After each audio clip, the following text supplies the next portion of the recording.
Welcome. My name's Lee Hopkins. My pronouns are he, him, his, and you're listening to the Patterns of Possibility podcast.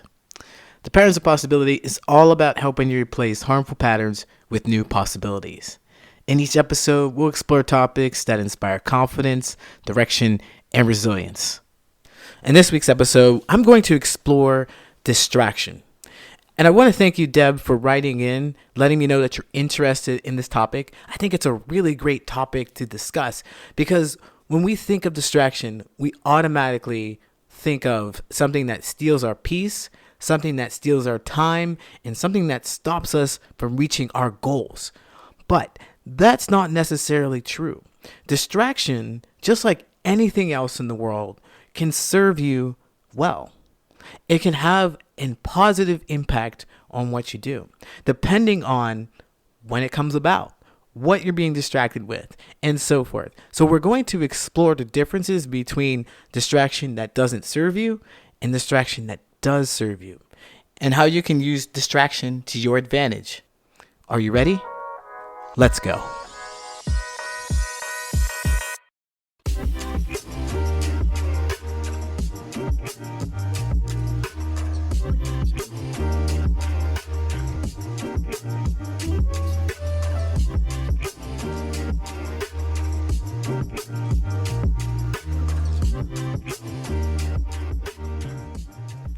Distraction. Google tells me that distraction is a thing that prevents someone from giving full attention to something else. And distractions are usually thought of as something that's negative, something that doesn't serve you.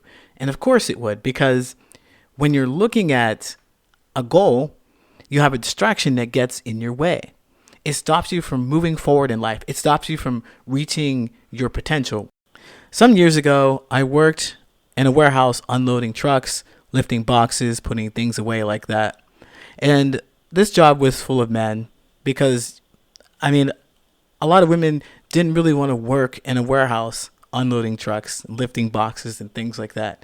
So there were a bunch of guys around until one day, an exceptionally beautiful woman got hired. And I'm not saying exceptional for her for being around a bunch of guys to compare to. I'm saying she wasn't just warehouse beautiful, she was everywhere beautiful. She had light eyes, olive skin, and a nice figure.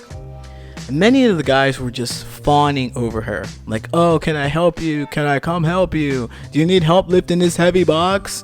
I big man. I help pretty lady. A lot of guys were doing that, trying to get close and talk to her and stuff. I was no different in the sense that I was attracted to her. I thought she was very beautiful. But I didn't fall all over her like that.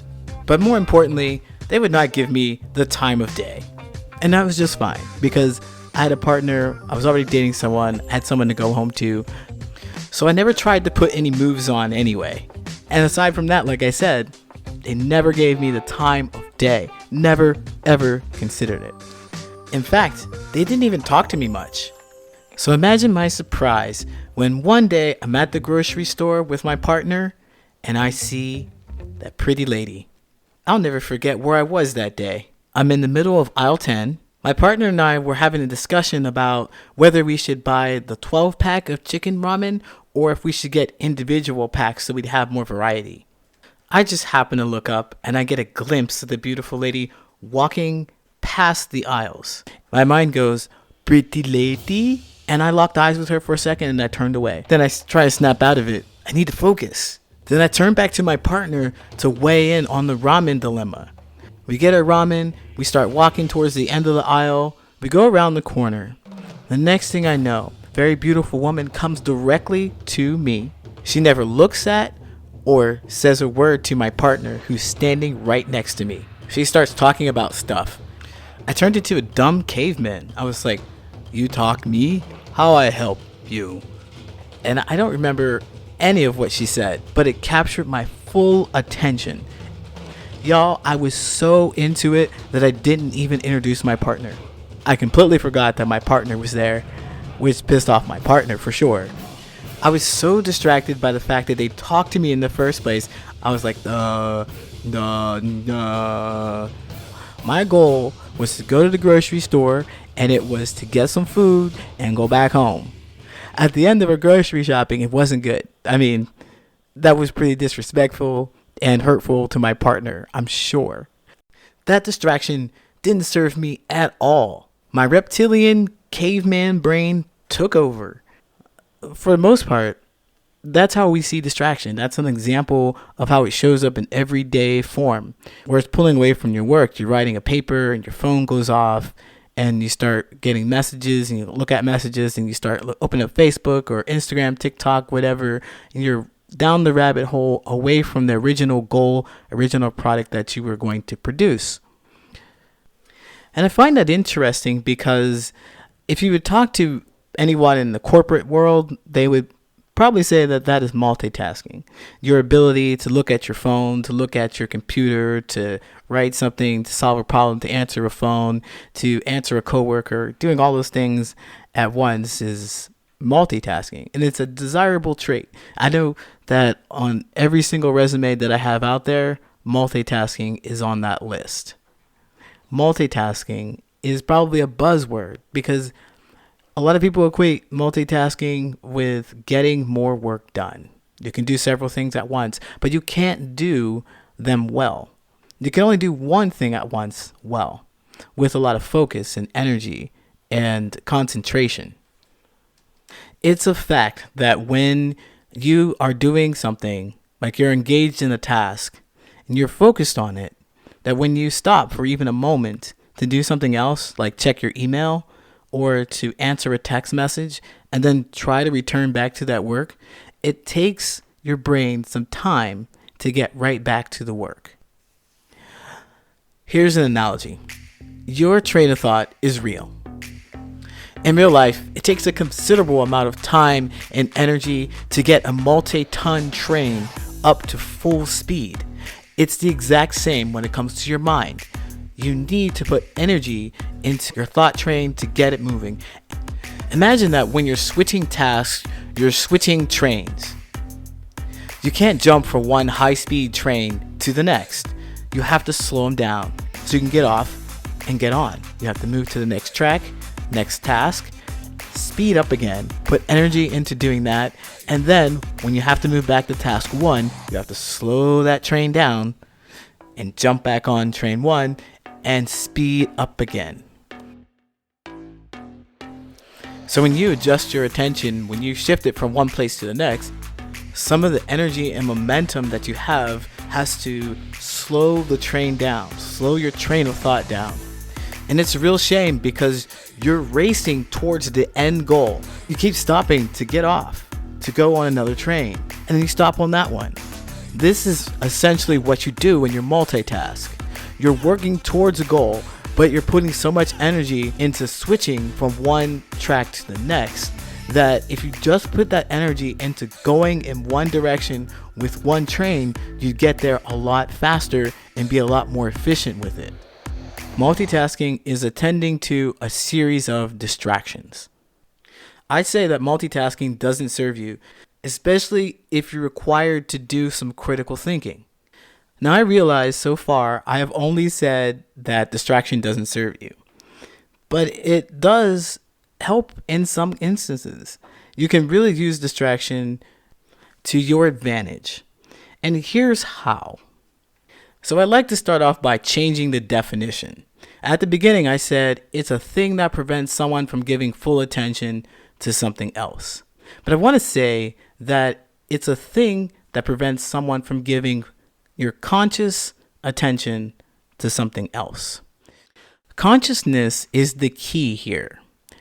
If you've ever had a problem that you were really focused on, that you could not solve, that you tried many times, that you consulted people, you went to Google, you tried everything you possibly can and was still stuck, but still focused on it, that is a situation in which distraction will really serve you. From time to time, I become completely obsessed with some kind of problem that I have, with some issue that happens, from some challenge that I get. I cannot turn away from it. It's usually something like a puzzle or a problem or something that I really, really want to learn. If you've ever had a problem plague you and steal your sense of peace because you're so busy trying to figure it out, distraction will help you by turning off your consciousness and turning on your subconsciousness. Now, the way it works is that throughout the day, throughout your entire life, you have been subconsciously picking up things from the world. Your senses have been drawing in information and essentially recording them in books in the library in your brain. Just storing that stuff there. You don't even know it's happening, but it's happening. And what you want to do is tap into that. You want to tap into that. You want to go to that library, a wealth of information, and put it all together. And the place that you do that is during sleep or meditation. When you're slowing down your consciousness and tapping into your subconsciousness. And I know that you've heard of people saying that the answer has come to them in a dream. It's because of this phenomenon right here. When you are out there, like what I was, when you're out there trying to figure out the problem, you're focused and you can't get it. It's like you're visiting this library of information that should have the answer. It should have the answer based on everything that you think you know. You should be able to solve this problem. And so just imagine your brain is a library. There are tons of aisles with lots of books on the shelves full of information that you have recorded. And you are going in there in your conscious mind, looking through books, throwing them down, looking through this one, going to the next aisle, getting frustrated because you're not finding the answer. If you go to sleep, just turn off your conscious mind. Go to sleep with this idea on your brain.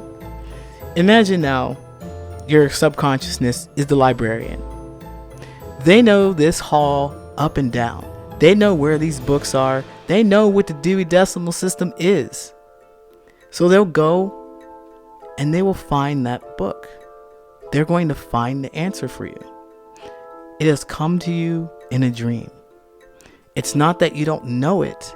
You just don't know that you know it. Your conscious mind doesn't know that you know it. And this is where distraction comes in handy. Pulling yourself away from your conscious thinking. You're not focused on whatever it was you're focused on before. It's most powerful when you're sleeping, your subconsciousness when you're sleeping. But if you're doing some kind of mindless task, maybe cleaning some dishes, maybe sweeping a floor, whatever it is that doesn't require a whole lot of thinking or concentration, then you may have the answer pop up to you there.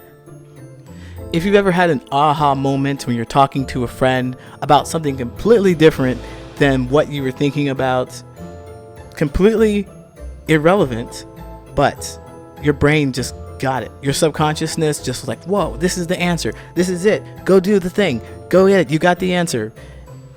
That's essentially how it works. Your subconsciousness is always running in the background.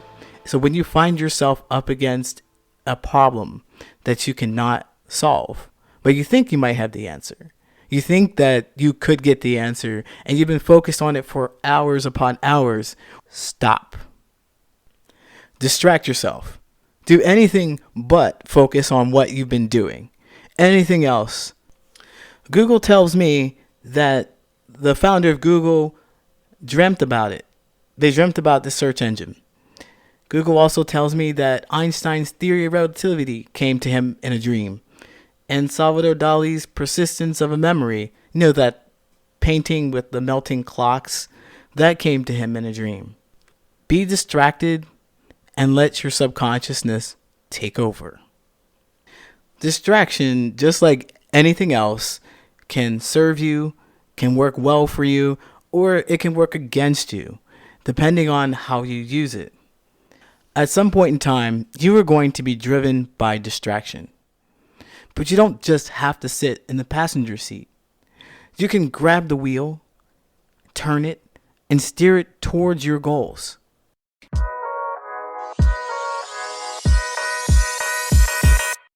My name's Lee Hopkins. My pronouns are he, him, his, and you have been listening to the Patterns of Possibility podcast.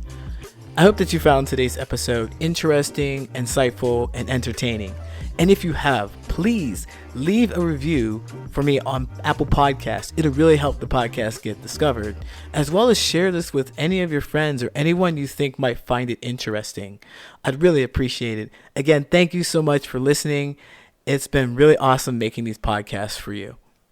If you have an idea for an episode, I'd love to hear it. Go ahead and email me at patternsofpossibility@gmail.com, or you can find me on Instagram or YouTube, and I'm on all the social medias at Pattern of Possibility. So reach out to me. I'm looking forward to hearing more from you. Once again, thanks for listening. Take care.